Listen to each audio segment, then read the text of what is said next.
Hola, ¿cómo están? Bueno, acá nos encontramos en un programa más de esta locura que dimos a llamar Historia de amor, de locura y de música. Hoy con una historia muy, pero muy particular, muy interesante, muy cara también a mis afectos. Y también es muy cara a mis afectos de parte de quien va a presentar esta historia maravillosa. Espero que ustedes la disfruten tanto como nosotros. Y ahora, sin más prolegómenos, vamos a presentar a Gloria. Hola Gloria, buenas tardes, ¿cómo le Buenas va? tardes, Vladi. Acá estoy esperando a empezar a hablar. Muy bien. Bueno, Gloria, antes de empezar a hablar, nos gustaría que se presente, que nos cuente un poquito sobre usted y después ya arrancamos con el tema. Bueno, como no, mi nombre es, como lo dice ahí, Gloria Luz Tapia. Soy viuda hace 20 años, eh, jubilada, como ustedes pueden imaginar por la edad que tengo. Soy profesora de Historia y Ciencias Sociales, investigadora de historia local. He estado en todos los congresos de los pueblos de la provincia de Buenos Aires hace 20 años, presentando mis trabajos de investigación, porque yo trato de recuperar la historia local antes de que las fuentes y los protagonistas desaparezcan. Entonces, hoy voy a tocar un tema que no es lo que yo habitualmente me dedico.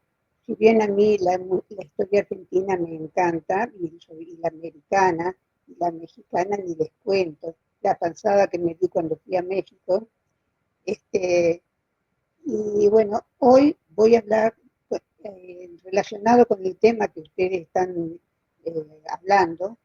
Este personaje que nació en el siglo XVIII, se desarrolló, no, el siglo XIX, desarrolló durante el siglo XX. Fue una guerrillera que realmente, cuando les cuente la historia, se van a admirar del valor de estas mujeres que hoy se pinchan un dedo y dicen nada. Este, en, Ella se hizo más famosa a través de una cueca que escribió un, un músico argentino muy importante que fue Ariel Ramírez, con la letra de Félix Luna, que era poeta e historiador. Eh, Hasta ese momento era como que había pasado desapercibido, porque esto fue en la década del 60, donde integró un CD de mujeres argentinas, donde ella figura como argentina, a pesar de que uno cuando busca su origen figura como boliviana. Yo tengo que hacer una contextualización, porque no sé cuánto saben ustedes de la geografía de América del Sur, porque esta mujer, que nació el 12 de julio de 1780, según algunos autores, porque en esto no se ponen de acuerdo, en la ciudad, en el cantón de Toroca, quedaba en Chuquisaca, ahí cerca de Sucre, lo que es la capital actual de Bolivia. eh, para que ustedes se ubiquen, toda esta región es una región que pertenece a los Andes del sur. Y en la altura donde está esta ciudad son casi 3.000 metros de altura sobre el nivel del mar, y está rodeada de volcanes, y por supuesto otras montañas más que hacen a la geografía de la región. Por eso la hazaña de lo que ella ha hecho es mucho más grande, pensando en el contexto donde tuvo que desarrollarse. Bueno, volviendo a mí, yo di clases durante 47 años en distintas escuelas secundarias de acá de 9 de julio. 9 de julio queda en la región pampeana a 200, vamos a redondear, 260 kilómetros de la capital de Buenos Aires, y un poco más hacia la ciudad de La Plata, que es donde vive Gladys. Es una localidad tranquila eh, en relación a las grandes urbes, y donde yo, como hobby para mantenerme lúcida, me dedico a la investigación. Bueno, si a ustedes les parece bien que ya me he presentado, voy a arrancar con el tema. Bueno, esta señora Juana Azurduy de Padilla, es considerada hoy como si fuera la libertadora de Bolivia. Pero no fue así durante su vida terrenal. Ella nace, su madre era una mestiza de origen aborigen, y padre español, que tiene muy buena posición económica, que tenía varias haciendas o estancias, como llamaríamos nosotros, dedicadas a la agricultura y a la ganadería, y debido a que el padre había esperado tener un varón y no lo tuvo, la crianza de esta mujer fue totalmente distinta a la de las mujeres de la sociedad de aquel entonces. Ustedes piensen que las sociedades eran matriarcales y las mujeres solamente debían cumplir una función maternal, es decir, dentro del hogar, criando a sus hijos. Bueno, ella aprendió desde muy chica las labores rurales, acompañando a su padre a caballo para recorrer los establecimientos, y a su vez aprendió de su madre dos idiomas que le serían muy útiles con posterioridad, que son lenguas nativas, como son el aymara y el quichua. Es como si ustedes le dijeran el nahuatl, digamos, ¿no? Esas lenguas después le sirvieron para poder dirigir el ejército de aborígenes que ella tenía, para poder dar las órdenes y hacerse obedecer. Ella, debido a la vida que tuvo, fue muy independiente, le encantaba el aire libre, y cuando tenía 7 años mueren sus padres.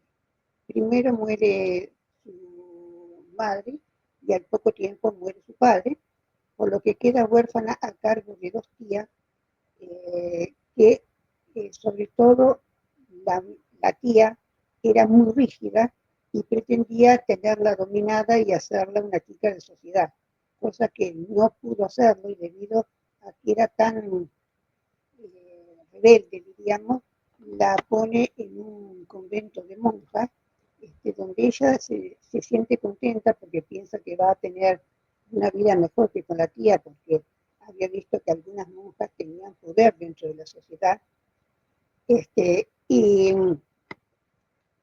se desilusiona porque por más que ella puede entrar en contacto con libros, y tal vez en su lugar de origen no podía haberlos leído, el régimen disciplinario del convento no estuvo de acuerdo con su personalidad y la echaron. Por lo que tuvo que volver de nuevo al campo. Y bueno, muy bien. Conoce al que sería su marido, Manuel Asensio Padilla, y este joven había estado en contacto con lo que sería la Universidad de Charcas o de Chuquisaca, que para lo que fue nosotros en el virreinato del Río de la Plata solamente teníamos dos universidades hasta ese momento, que eran la de Córdoba, muy tradicional, y la de Chuquisaca, donde estudiaron la mayor parte de nuestros próceres abogacía, y que hasta ahí habían llegado libros de lo que fue la Ilustración francesa, que ella pudo tener acceso junto con este joven, por lo cual ellos dos tenían ideas de independencia y de libertad. Bueno, cuando se casan, algunos autores dicen que ella tenía 17, otros dicen que tenía 21, no importa, se casaron y tuvieron 4 hijos primero y una quinta después.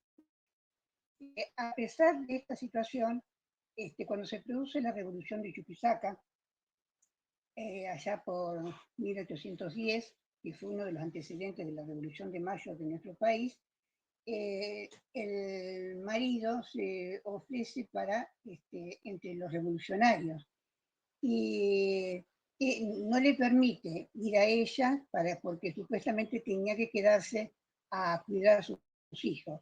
Pero ¿qué ocurrió?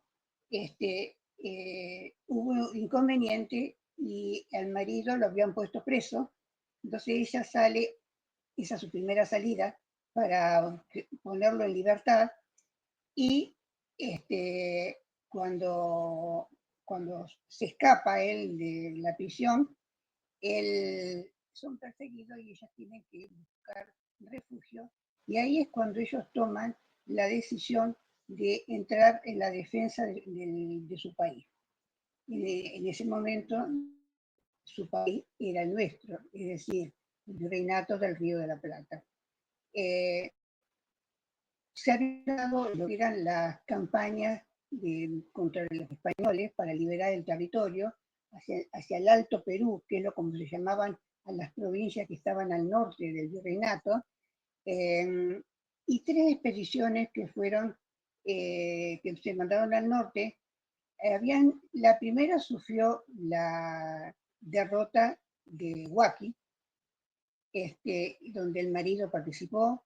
Luego vino Balcarce, donde también ellos ayudaron o colaboraron, hasta que viene Belgrano. Manuel Belgrano, que fue el fundador de nuestra bandera, fue el que se quedó defendiendo el norte, y tuvo luego un encuentro con San Martín, cuando San Martín lo va a reemplazar, y ellos ven que el ataque al español por este frente tan difícil, digamos, para ellos, porque esa zona había pertenecido toda al virreinato del Perú, con capital en Lima. Entonces desde Lima llegaban todos los refuerzos a través de la capital, y eran como pelear cañones contra lanzas, más o menos, porque el equipamiento que tenían nuestros criollos era muy limitado. Y entonces San Martín decide que va a realizar una campaña para atacar a esta fortaleza, digamos, a través de la cordillera del Chile, cruzando el Pacífico y llegar hasta la capital. Y entonces, ¿a quién dejaba en el cargo? Va a dejar a otro criollo nuestro, que fue Miguel Güemes. Miguel Güemes, que junto con este matrimonio van a hacer una serie de guerras de guerrillas, no un ejército armado, sino que aprovechando la geografía del lugar, lo intrincado y la falta de conocimiento que tenían los españoles del mismo, llevaron a cabo muchos enfrentamientos, y en esta tarea Manuel Belgrano le va a dar a ella, por su valor, por su valentía, el título de teniente coronel, que para una mujer en aquel momento era impensado, diríamos, ¿no? Y ellos van a sentarse en un lugar que se llama una republiqueta que no me acuerdo, de La Laguna se llama el lugar, y allí van a tener 2 ejércitos, diríamos. Por un lado, los leales, que estaban integrados más o menos por una formación de aborígenes de 6.000 hombres, y por otro lado, las amazonas, que eran 25 mujeres que acompañaban a Juana Zurduy a caballo. Todo esto va a hacer que los españoles no pudieran penetrar por el territorio, y se había visto favorecido por 2 batallas en el territorio argentino, que fueron las batallas de Salta y Tucumán por parte de Belgrano, pero por 2 derrotas, como fueron Vilcapugio y Ayohuma, donde ellos también participaron en Vilcapugio apoyando con los cañones, y en Ayohuma ya en un enfrentamiento armado. Todo esto venía más o menos con una lógica guerrera, pero ¿qué ocurre? Cuando ellos fueron perseguidos por los españoles, ella tenía que cuidar a sus hijos, tenía 4 hijos, 2 varones y 2 mujeres. Los hijos se llamaban Manuel Mariano y las hijas Juliana y Mercedes, y como ella, para poder refugiarse de la persecución, lo hace en una parte pantanosa, y allí los hijos contraen paludismo y disentería. Los 2 hijos varones mueren ahí en el pantano, mientras ella logra salir del mismo con la ayuda de su marido y de un amigo, pero al poco tiempo también mueren las dos nenas. Entonces, ¿qué ocurre? A ellos, ante el dolor de la pérdida tan grande que tuvieron de perder a sus hijos a tan temprana edad, tener otro hijo. Y es así que ella vuelve a quedar embarazada.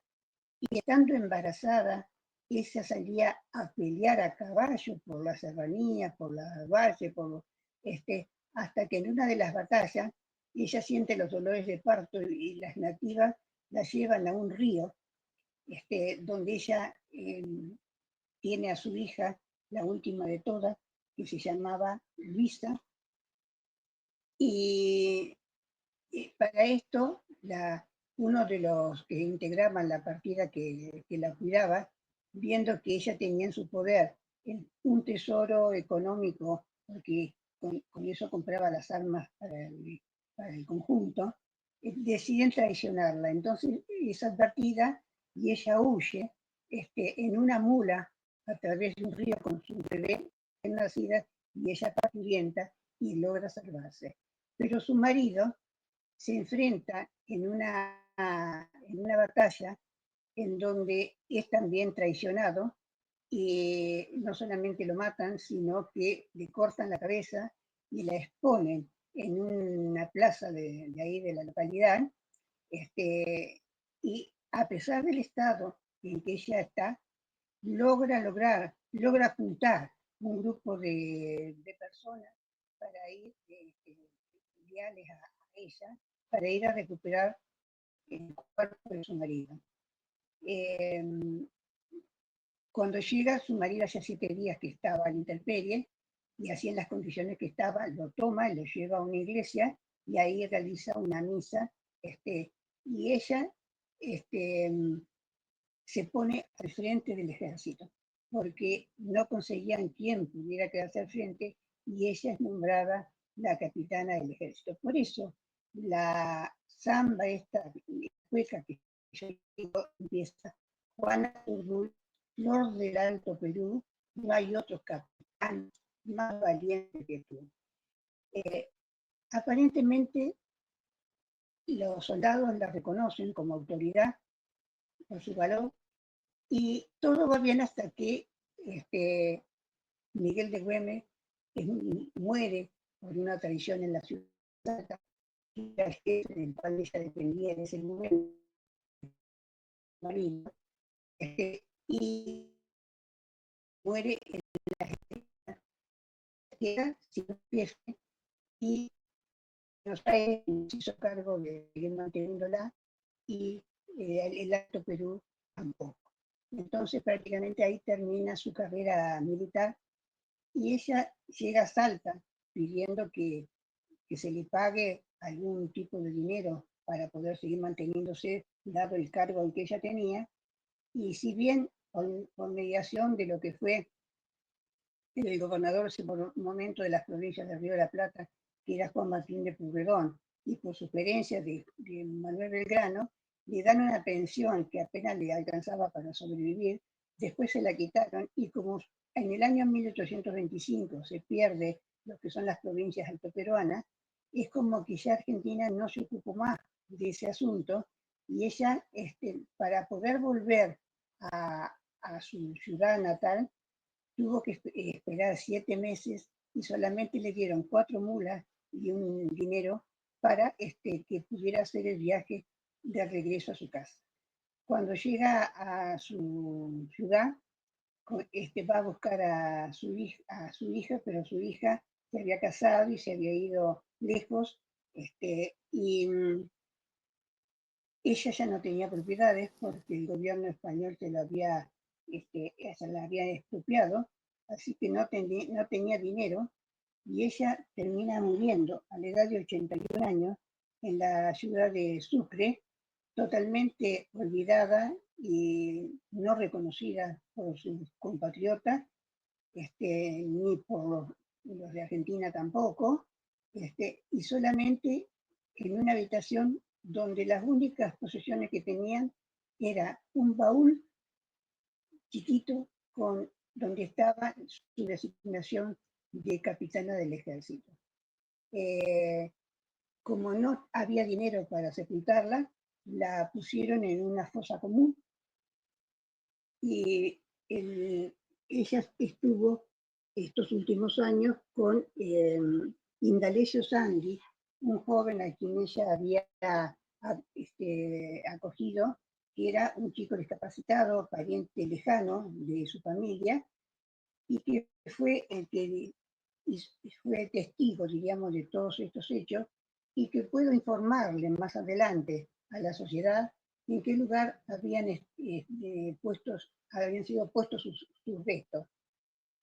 Cuando se cumplió el centenario de la independencia de Bolivia, quisieron hacerle un homenaje, pero no sabían dónde estaban los restos, y fueron a esa fosa común y lo recuperaron. Quiero creer que son realmente los restos de Juana Zurduy, porque después de tantos años, poder decir en aquel momento no había ADN para ver si eran o no eran, y ahora descansan en una urna en lo que es el aula magna de la Universidad de Chuquisaca, y todo el mundo le ha hecho honores, porque hoy en día tanto Argentina como Bolivia le han hecho lo que correspondía, valorar la hazaña que hizo esta mujer en su tiempo. Hoy en día también sería muy grande, pero en aquel tiempo todavía mucho más, dándole su nombre a distintos establecimientos educativos, a rutas, caminos, a una parte del ejército lleva su nombre, hay estatuas por todas partes, hay canciones o libros de historia, de novela histórica, que cuentan su historia, la de su marido. En Bolivia le han puesto su nombre a uno de los estados, tanto a uno le pusieron el de ella y a otro le pusieron el de su marido, pero yo considero que estos honores póstumos que se le hacen, como por ejemplo últimamente en Argentina se le dio el título de mariscal, no en Bolivia, se le dio el título. ¿De qué le sirve a ella que está muerta? Cuando no pudo tener nada. Bueno, yo no sé si les ha gustado la historia, pero realmente a mí es una historia que me atrapa, porque la valentía de esta mujer y la entrega que ha hecho por su patria y por la independencia de lo que sería su región y su país, realmente es superlativa. Bueno, no sé qué les parece, si quieren preguntar algo, acá estoy, y si no, veremos cómo sigue. No, una historia, la verdad que apasionante, y una historia que marca también la lucha de la liberación de los pueblos de toda América, ¿no? Que ha marcado también y ha asignado la lucha de Latinoamérica, pero por lo general la lucha de América está asignado por hombres. A mí siempre me atrapó la historia de Juana Zurduy, que fue una persona que más allá de su valentía, la entrega que ha hecho a su país. En Cuba tuve la oportunidad de escuchar alguna vez a la madre, el nombre, la madre de la patria. Que siempre decimos el padre de la patria, y en Cuba existe la madre de la patria, que es ni más ni menos que la madre de José Martí, que entregó siete varones a la lucha de la independencia cubana. Y yo tomo muchas veces estas cuestiones, y que vaya historia de amor, de locura y de muerte la de Juana Zurduy, ¿no? Impresionante. Una guerrillera que entregó hasta sus hijos a la patria. Para mí me parece una historia maravillosa. Yo cada vez que la escucho, de hecho una de mis hijas se llama Juana, porque creo que es un nombre que sintetiza el significado de la mujer, ¿no? Una cosa maravillosa, me pareció realmente atrapante. Compañeros, los escucho. Bueno, ampliando lo que vos decías, acá también existe la madre de la patria, que es una de las 3 niñas de Ayuruma, de esas mujeres que que fueron a auxiliar a los heridos de la batalla de la derrota de Ayohuma, Claro, del Valle, apellido. claro. No, bueno, a mí me parece, muchas gracias Gloria por tu trabajo de investigación sobre Juana y muchas gracias por compartirlo de manera tan amena con nosotros. Y bueno, también mencionar, en México existen algunas figuras de mujeres que también participaron en las luchas de independencia. Aquí está Josefa Ortiz de Domínguez, Leona Vicario, y ahora Josefa Ortiz de Domínguez siempre ha reconocido, ella fue una de las conspiradoras originales de la independencia de estas tierras por acá. Y Leona Vicario también participó en las luchas de independencia. Y aquí durante la revolución también hubo muchas llamadas mujeres que se les reconoce, aunque a veces no individualmente, sino como grupo, las llamadas Adelitas, que eran las mujeres, sí, las mujeres que iban en los trenes con los revolucionarios y se encargaban ellas pues en un caso, digamos, una cosa un poco machista, de atenderlos, darles de comer, cuidar que las provisiones estuvieran, vamos, toda la parte de logística, digamos, ellas se entendían, y si era necesario, pues también entraban en batalla, ¿verdad? Claro, Y claro. a mí me parece fascinante la historia de las independencias de nuestras Américas, porque en todos lados hay gente que deja la piel de una manera heroica, ¿no?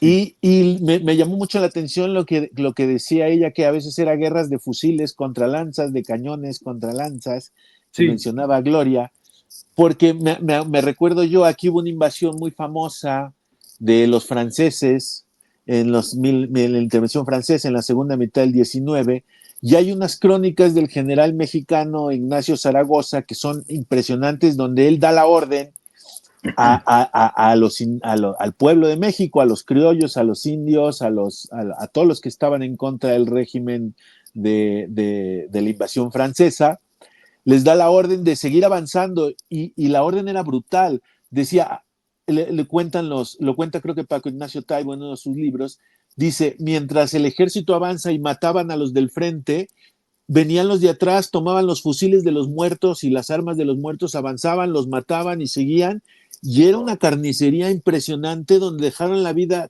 cualquier cantidad de gentes de manera anónima, ¿no? Por lograr la independencia política y cultural pues de nuestros países, y por lo que se oye también, quizá en Sudamérica se seguían esas técnicas de batalla que era a base de muertos, ¿no? Sí, Los claro. otros tenían cañones y nosotros teníamos Sí. pues población que puso la piel por delante, ¿no? Lo cual es Pero trágico, pero glorioso es de alguna glorioso. manera, sí. Es glorioso, pero fíjate también, Radamés, Gloria, Juan, también como está asignado, no solo por el amor a la patria, sino ella poniendo en juego su vida para recuperar el cuerpo de su marido muerto, para darle una sepultura como debe ser, y enfrentándose con un puñado de gente entrando a la plaza a sable digo, qué historia de amor, ¿no? Que también Sí. resguarda esto, que en el tema que también lo canta Mercedes Sosa, es un tema que se llama Juana Zurduy, este tema de Ariel Ramírez y Félix Luna, que lo canta Mercedes Sosa, que es maravilloso, que de hecho Mercedes Sosa después hace la película de Juana Zurduy maravillosamente, porque es una historia tan digna, tan maravillosa, porque Juana Zurduy no dejó nunca de ser mujer, no dejó nunca de ser mujer. Digo, en el sentido más maravilloso, más amoroso de ser mujer, porque no dejó nunca hasta de ser mamá. Hasta Eso de es ser mamá. impresionante, que embarazada batallaba. Impresionante, impresionante. Una historia maravillosa. Volviendo al tema, por ejemplo, de las armas, como yo hablaba de que era una guerra de guerrillas, los pueblos aborígenes a veces lo que tiraban eran con ondas, como si fuera en la época de De los romanos. Sí, sí. de los tiempos bíblicos Sí, De sí. David. David y De David. Goliat. Y Estaban David. con que era el único armamento que tenían. Impresionante. Y en el caso, por ejemplo, cuando muere su marido, que ya lo va a rescatar, esa la intención de ella era ir para morir ella también al lado de su marido. Pero Claro. los compañeros, es decir, los que estaban, que la admiraban a ella por su valor y que luego la van a elegir como jefa, diríamos, del ejército, se lo impidieron y es así que luego logra juntar a esta gente que le permite recuperar el cuerpo de su marido. Impresionante, impresionante. Sí, sí, es una historia, la verdad que la historia de Juana Zurduy es una historia que, como dice Gloria, no la conocimos hasta no hace poco tiempo, o sea, la década del 70, del 60, que fue revalorizada. Y yo creo que esa historia también fue escondida por el hecho de ser mujer. El hecho de Juana Zurduy ser mujer. La historia también se ha encargado de elevar al hombre por encima de las mujeres tan gloriosas, que seguro que debe haber un montón, no tanto debe como de Juana haber Zurduy. muchas más que no conocemos, sí, seguramente. Sus 25 amazonas, las amazonas de Juana Zurduy, son soldados desconocidos, no hay nombre ni historia con respecto a ella, y la bravura que han demostrado con respecto al enfrentarse con el invasor. Nada, me pareció una historia maravillosa para poder contar en este espacio y que me parece que le hace honor al nombre de nuestro programa, porque es realmente una historia de amor, de locura y de muerte, ¿no? Ese gesto de Juana de de tener un criado con discapacidad y que después sea él quien se encarga de señalar su sepultura para que tenga los honores que realmente merece Juana Zurduy, me parece también de una poesía maravillosa. De una poesía maravillosa. Ahora, fíjate que una de las cosas que encontré cuando buscaba, datos para aportar acá, yo no había prestado atención dentro de la letra de la cueca esta de Ariel Ramírez y de Félix Luna, que la mayor parte de la letra de la canción son palabras que dijo ella. Yo tengo, por ejemplo, acá dos frases que dice: tierra en armas que se hace mujer, amazona de la libertad, quiero formar en tu escuadrón de tu voz atacar, y al clarín de tu voz atacar. Y el otro dice: el español no pasará, con mujeres tendrá que pelear. Son palabras que dijo ella y que están incluidas dentro de la letra del texto de Juana Zurduy. Impresionante. Mané. Lo que decía es que, bueno, hay un doble y complejo estatuto para estas mujeres, porque al mismo tiempo que están luchando, acaban siendo heroicas. ¿Y qué quiero decir con heroicas? Que pueden llegar a una cierta trascendencia, pero al costo de su propia vida, ¿no? Es decir, el héroe se caracteriza por eso, ¿no? Ofrenda su vida, su todo, en este caso su filiación, sus hijos. Sí. Mueren sus hijos, mueren todos, ¿no? Bueno, por ejemplo, dime. No, quería hacer otro aporte, porque cuando vos hablabas de las Adelitas, acá en nuestro país, a las Adelitas se les llaman fortineras, porque eran las que acompañaban a los ejércitos de línea en los fortines que custodiaban las fronteras.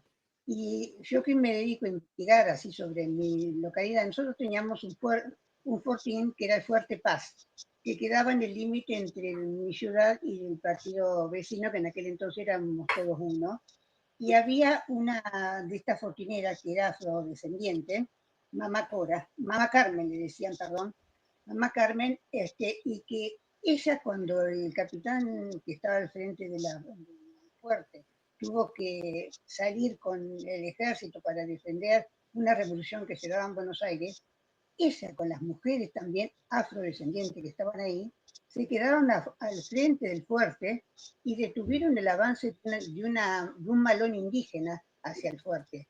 Y después, en otra oportunidad, ella tenía un hijo de los 14 que le había tenido y que se le murieron a través de las guerras de independencia. El último que le quedaba, cuando sale a hacer una rastillada de los indios, fue muerto por ellos, sale ese a caballo, lo mata al indio y lo trae la cabeza del indio atada a la cola del caballo hacia el fuerte, en donde no solamente da sepultura a su hijo, sino que deja en la pica la cabeza del que lo había matado. Impresionante. Muy bueno. Mane, Sí, no, decía también que ahí está también en la historia de Francia, por ejemplo, Juana de Arco, ¿no? claro. Que Claro. como siempre estas mujeres que son heroicas, siempre hay un aspecto de leyenda, hablando de la historia y la leyenda, que son importantes porque es como una historia épica. Y todos sabemos la importancia de la épico y del mito para la cultura. Sí. Y estas mujeres hay algo que encarnan, ¿no? O sea, como la mujer, ¿no? La Madeleine, la mujer que sale así como heroica en la figura de Francia, en las monedas de Francia inclusive, Sí, sí. Ujú. acaban construyéndose como algo de esto, es decir, que muchas de estas historias o las frases, como lo que está en una canción, vienen a ser parte de este mito que es cultura, ¿no? Y que en ese sentido vienen a ser como estos ideales, ¿no? Que también son muy locos, como podemos ver con el imbécil de Donald Trump, Ujú. Claro. y sin embargo, a pesar de ser un criminal, un psicópata, se iba a la cárcel o se iba a la presidencia de un país, ¿no? Entonces, no deja de ser loco, como este pensamiento de la masa, Ujú.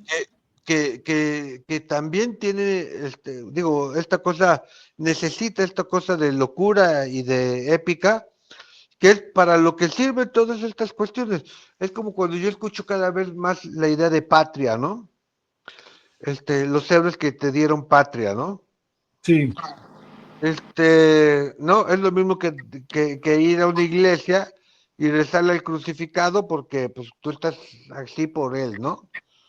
Entonces, que viene a ser también un discurso de poder y de orden, también, de orden aunque sea el dictador. La última cosa que escuché de un niño, además que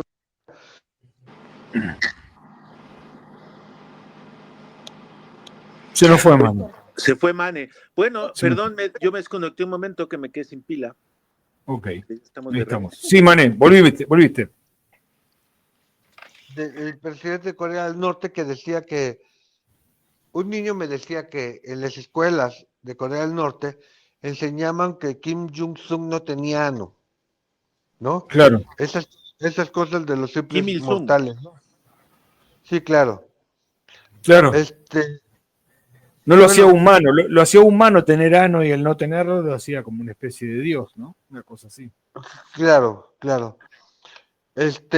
Entonces, bueno, refiere también a no solamente no solamente le costó la vida de su familia, le costó su propia vida, es decir, no vivió para contarlo, ¿no? Sí, Finalmente. Pero es sí, más importante que sea una mujer, porque reivindica una figura que normalmente está muy devaluada y muy, por ejemplo, les pagan menos, todas estas cuestiones, ¿no? sí.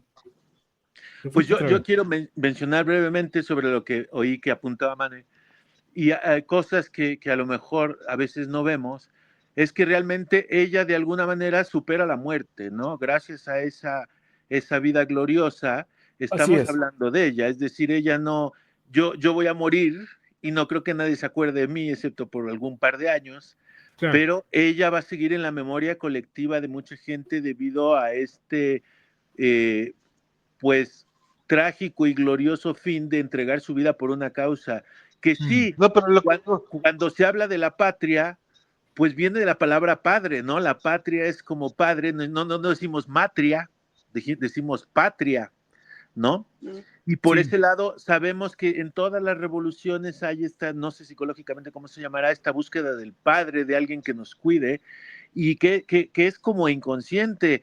Yo me acuerdo buscando, hablando de la música, buscando música sobre la Revolución Francesa, fue muy curioso, después de la Revolución Francesa, la gente sentía todavía la necesidad de acudir a ritos religiosos, porque recordemos que la Revolución Francesa prohíbe todos los crucifijos, todas las pinturas de mm, Cristo y cuelgan el retrato de Marat, de David, por todos lados, y la gente sigue con esta necesidad de ir a los ritos y se empiezan a hacer unos ritos rarísimos que de los cuales no tenemos más que, no tenemos las partituras porque eran himnos al sol, pero vemos que siempre hay esta necesidad de consagrar tu vida a veces a causas comunitarias más grandes que uno, ¿no? Sí. Independientemente de que uno como individuo le parezca una locura, ¿no? Mm. Pero hay gente que siente esa necesidad de trascendencia quizá a través de eso, ¿no? Pero ¿cómo? Sí. Perdón, lo que yo quiero decir es que no libró la muerte esta mujer. Sí, Porque Mane. no vivió para... No, déjame darte mi idea, escúchame. O sea, sirvió para ser un símbolo épico para todos, pero ella murió, ¿no? Uh-huh. Y la Como pobreza. Entonces pero su lo que memoria tú... no, que es más de lo que Bueno, vamos a poder decir de déjame nosotros. acabar. No me interrumpas, porfa. No me interrumpas, porfa. Lo que te quiero decir, ella murió, pero lo que dejó fue un cierto fantasma mitológico de una heroína. Y esta diferencia es muy importante. ¿Sí? Sí. No, te doy toda la razón, pero de alguna manera es la única manera que uno puede burlar a la muerte, vivir en la memoria de los demás. No, bueno, sí, eso queda también como una cuestión me parece que a veces esa idea de burlar a la muerte es más para limpiar nuestra propia conciencia que la propia existencia de ella, ¿no? Porque ella se murió. Exactamente eso digo. Sí, a ella de qué ella le se sirvió murió y se todo? murió en la pobreza y olvidada, Sí. digamos. No pudo, como dijo Gloria, no, ¿de qué le sirvió todo eso si ella se murió en una habitación pobre, derrumbada y Claro. Y también sostenido lo que fue, porque lo único que tenía en su baúl era que le habían nombrado general, o sea, aferrada también a esa propia idea que a nosotros también nos aferra ahora, que fue su valentía, pero no tuvo nada, ¿no? También un poco esa cuestión de la historia que nos otorgan a nosotros, que nosotros no sabemos si nosotros nombramos a los héroes más para limpiar nuestra propia conciencia que por la propia existencia de esos héroes, ¿no? Pero eso es lo que somos. Yo quiero mencionar algo rápido que tiene que ver con la música, que es tangencial, pero considero que es una anécdota muy curiosa. Algún día yo estudiando y viendo un video de Atahualpa Yupanqui, gran compositor, guitarrista, cantante, me entero por medio de él, porque él tocaba una pieza de un compositor que se llamaba Fernando Sor, que es uno de los grandes guitarristas en la historia del instrumento. Entonces, Atahualpa Yupanqui a veces tocaba uno que se llama el Preludio a la Gota, que es un estudio que aparece como el número 5 en la edición de Segovia, no me acuerdo en la edición de Sor. Pero lo que les quiero comentar es lo siguiente: San Martín en algún momento huye a Francia y pasa un tiempo en Francia, y él tocaba la guitarra. Muere en Francia. Muere en Francia, pero esto fue uno de los viajes, porque después creo que regresa y alcanza a regresar, no sé bien, pero San Martín le pidió... San Martín no regresó nunca, murió en Boulogne-sur-Mer. Ok, pues antes de morir le pidió lecciones de guitarra a don Fernando Sor, y trabajó con él durante 40 días, porque esto se relata por parte de otras gentes, y le compuso esa pieza, el estudio en si menor, conocido estudio en si menor como La Gota de Agua.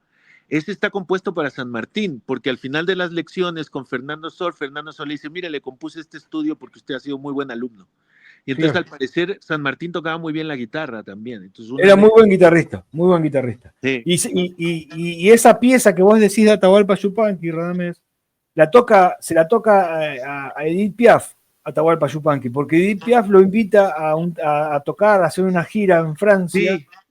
Y lo toca, y ahí Edith Piaf dice que, bueno, dice la historia también, estas cosas que se puso a llorar, nunca lo vamos a saber eso, pero la historia cuenta eso, sí, es verdad. Es una historia curiosa que tiene que ver con música y con el periodo que hablamos, ¿no? San Martín. Tal cual, sí, absolutamente, sí. Cómo la historia nos devuelve estas cuestiones también que tienen que ver con, y cómo está subyugado también el concepto del amor en cada paso de la historia, que es algo maravilloso, porque el amor implica entrega, una parte de una entrega, y me parece que es algo maravilloso. La historia de Juana Zurduy creo que nos deja, a mí por lo menos me deja siempre como vibrando, porque es una historia maravillosa, la verdad que es una historia maravillosa. Correcto. Amigos, tenemos que ir cerrando, así que les propongo una última idea de cada uno de ustedes, por favor.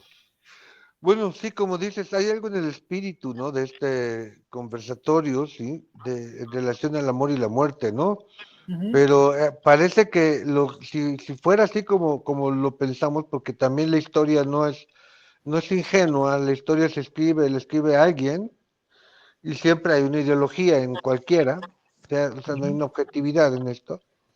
Pero lo que acaba de construyendo esto, parece que todo el amor, más importante que la familia, por ejemplo, es esto que tantas veces se mencionó como una patria. Y al mismo tiempo es lo que constituye una patria. ¿Me Sí, explico? claro. En los discursos, ¿no? En la Ujú. identidad de un pueblo. Sí, sí, sí, sí, sí. Es todo. Más que en este caso también se revaloriza la familia porque ella en ningún momento se olvidó que era madre y trató de proteger a sus hijos de la mejor forma que Sí, pudo, aún criando, y haciendo renuncia, por ejemplo, cuando tuvo la última hija, ella se dio cuenta que ella no podía seguir llevándola en la guerra y la dejó al cuidado de un aborigen. Y la hija luego pasa factura, digamos, ¿no? Como que no se había ocupado de ella y cuando ella deja el ejército no pudo volver a entablar un vínculo con esa hija que lo había logrado con los otros hijos a pesar de todas las dificultades guerrilleras que ella había tenido. bien. Sí, sí, Ah, interesante. Radamés, tu cierre. Pues mire, antes que nada agradecer a nuestra invitada Gloria por compartir este trabajo con nosotros, que se ha enterado uno de cosas que yo la verdad no estaba enterado y me ha gustado mucho para seguir leyendo. Y bueno, simplemente decir que hay muchas mujeres invisibilizadas en la historia, no solo de las guerras, también en la historia de la música, y la posición de la mujer en la música también es muy invisibilizada. Y hasta ahora estamos rescatando estas figuras y creo que, bueno, esto es un granito de arena, ¿no? Maravilloso. En el visibilizar a todas esas compañeras que sin ellas no estaríamos donde estamos y las cuales injustamente han sido invisibilizadas durante mucho tiempo. Tal cual, tal cual. Amigos, un placer una vez más haber compartido este ratito con ustedes y una vez más creo que un programa espectacular y con una historia también que maravillosa, me parece que es digno de verla escuchado. Les agradezco todo y en especial a Gloria por haberse tomado el tiempo de compartir esta historia con nosotros y nos vemos en el próximo programa. Muchas gracias a todos. Buenísimo, Adiós. gracias Vlad y Mane, Gloria. Chao. Adiós, amigos. ¿no? Adiós.